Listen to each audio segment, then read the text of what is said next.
Orang bilang dia pernah membunuh, tapi kini dia mengajar anak-anak mengaji. Di desa itu, sungai tidak hanya menyimpan aliran air. Ia menyimpan rahasia. Dan rahasia itu telah kembali dalam wujud yang tak terduga, seekor buaya putih dengan mata manusia yang menangis. Sebelum lanjut video ini, mohon sempatkan waktu untuk like video ini dan subscribe channel ini. Saya doakan semoga kalian selalu diberi kesehatan, keberkahan dan kelimpahan rezeki. Amin ya robbal alamin. Di bawah rindang pohon trembesi yang telah puluhan tahun menua bersama angin desa, duduklah seorang lelaki tua dengan jubah lusuh dan tangan yang gemetar. Jari-jarinya memutar tasbih yang sudah usang, biji-bijinya retak oleh waktu dan doa. Wajahnya menyimpan banyak cerita, terutama yang ingin ia kubur. Matanya menerawang langit, seolah mencari Tuhan di antara awan, atau mungkin mencari potongan dirinya yang dulu hilang dalam gelap. Ada luka dalam sorotnya, ada dosa yang belum selesai. Anak-anak kecil duduk di lantai bambu pondok yang sederhana, belajar mengaji dengan suara lirih. Beberapa dari mereka sesekali melirik ke arah lelaki tua itu dengan ragu. Bisikan kecil beredar seperti angin. Itu ustadznya dulu katanya jahat. Loh, ada yang bilang dia pernah buat orang hilang.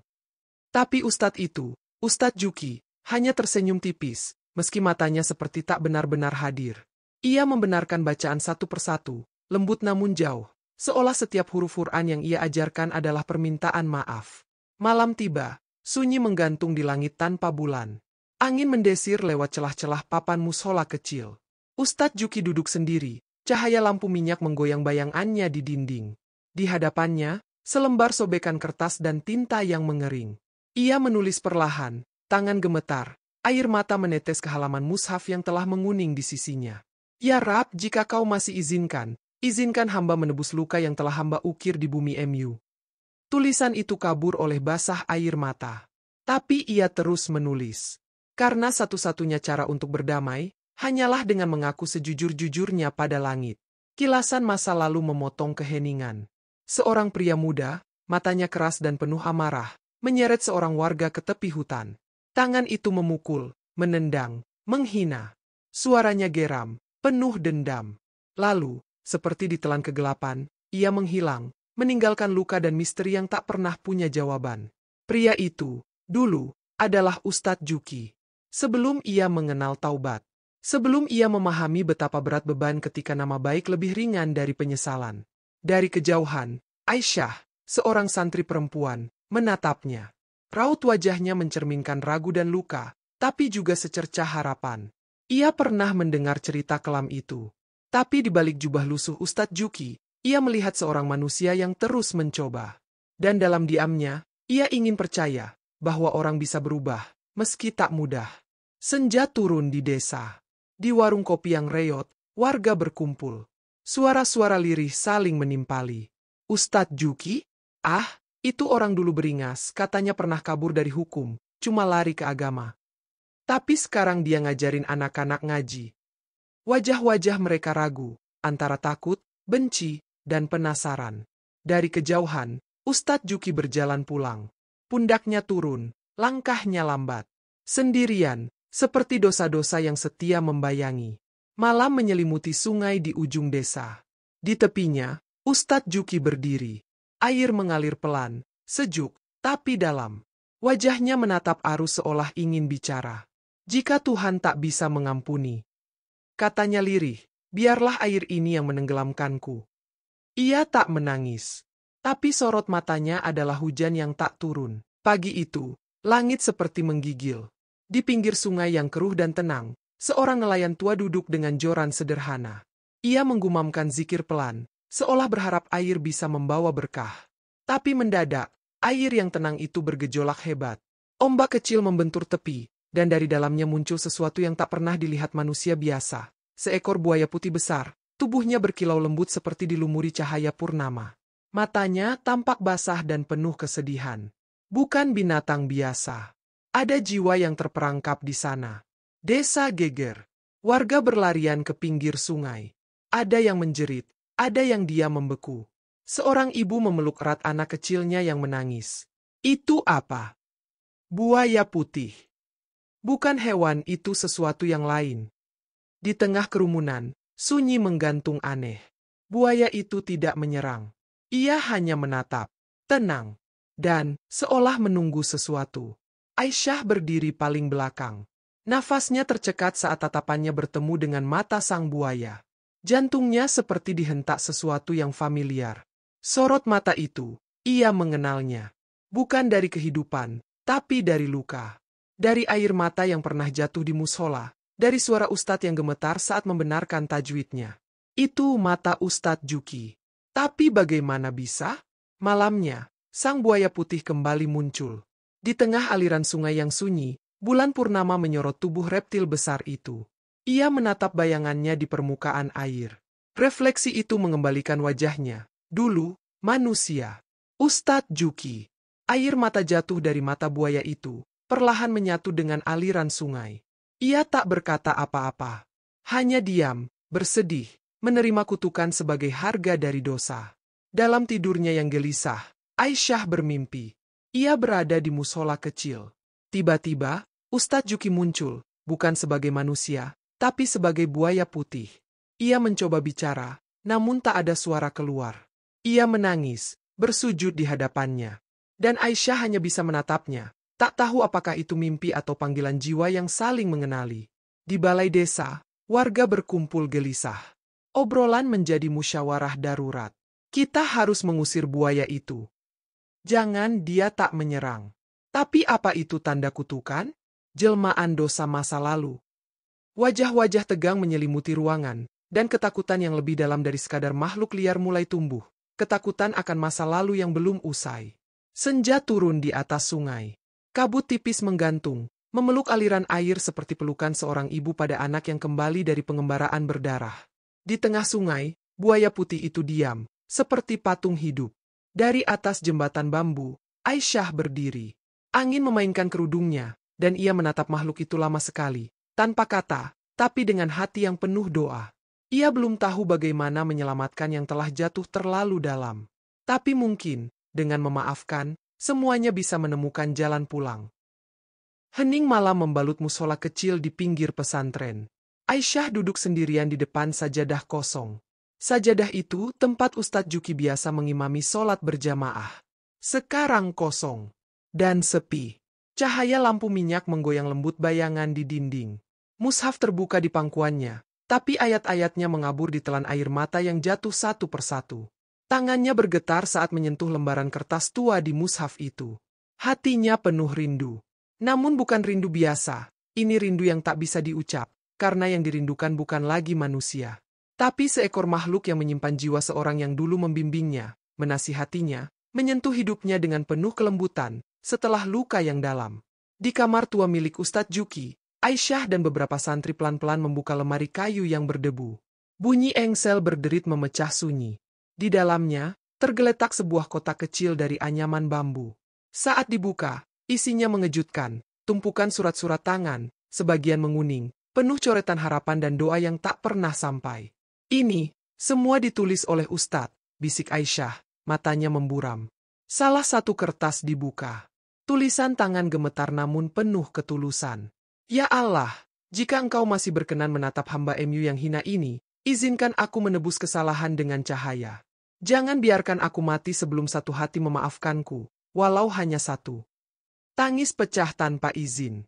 Santri-santri yang membacanya hanya bisa terdiam, sementara Aisyah memeluk kertas itu seperti anak memeluk ayah yang tak akan kembali. Ingatannya melayang pada sebuah sore yang jauh.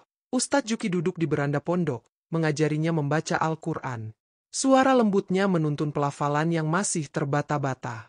Tapi wajahnya tak pernah keras. Ia sabar. Ia seperti ingin memperbaiki bukan hanya huruf, tapi jiwa. Aisyah menangkap cahaya di matanya waktu itu. Cahaya yang hanya dimiliki oleh orang yang telah sangat menyesal. Malam itu, Aisyah berdiri di tepi sungai, membawa musyafnya yang basah oleh air mata. Sungai gelap, seperti menelan langit. Tapi Aisyah membaca doa, lantang, perlahan, tulus, dengan harapan suara hatinya menembus batas air, menembus kutukan, sampai kepada sosok yang terjebak di dalam tubuh seekor makhluk. Dari kejauhan, di tengah sungai, seekor buaya putih muncul. Matanya berkaca-kaca, menatap ke arah Aisyah. Cahaya bulan turun ke tubuhnya yang diam, seolah melukis kesedihan yang tak bisa dijelaskan. Di musola keesokan harinya, Aisyah bersujud lama sekali. Para santri lain mengikuti.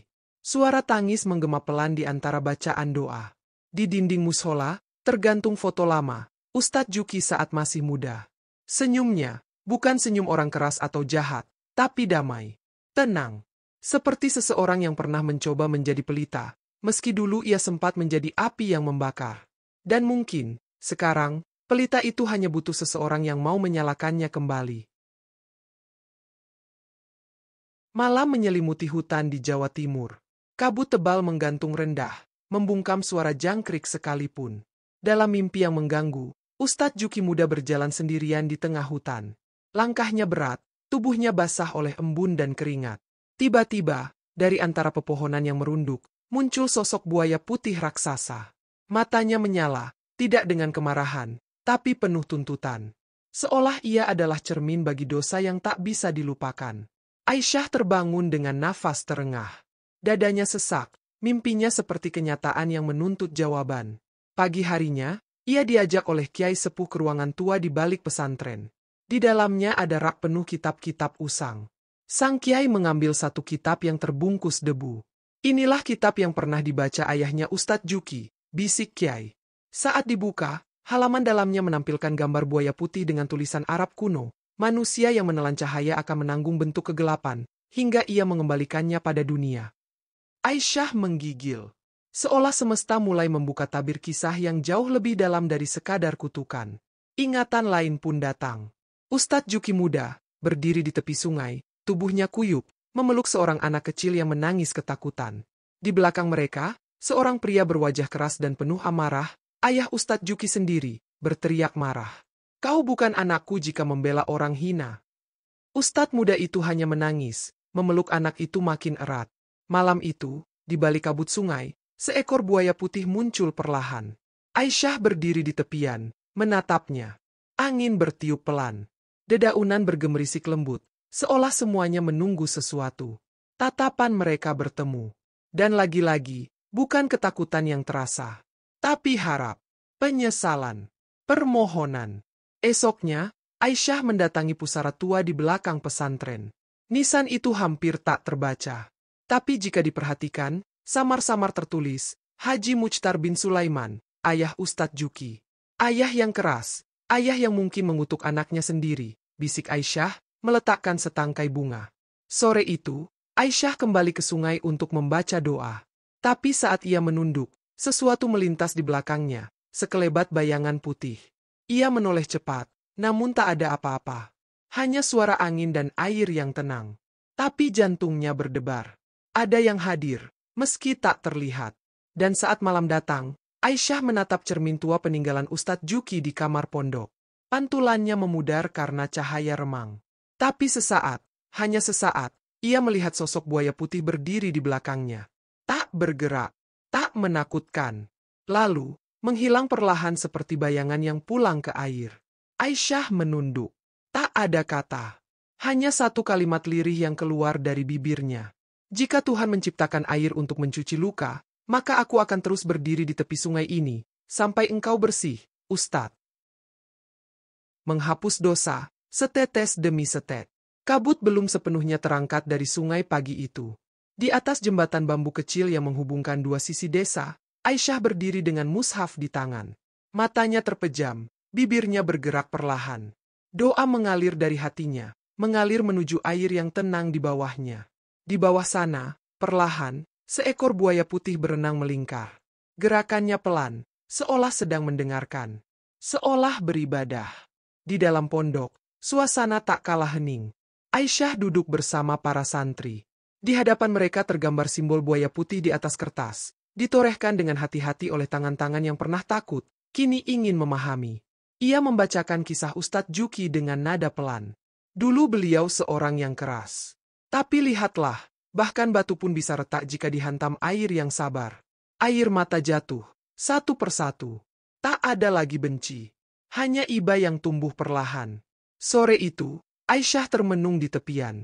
Seekor buaya putih berdiri di seberang, diam, membiarkan dirinya disinari cahaya matahari. Tak bergerak, tak menggertak. Aisyah membacakan doa ampunan dengan suara lantang. Jika dosa bisa dibersihkan oleh doa, maka dengarkanlah ini, Ustadz.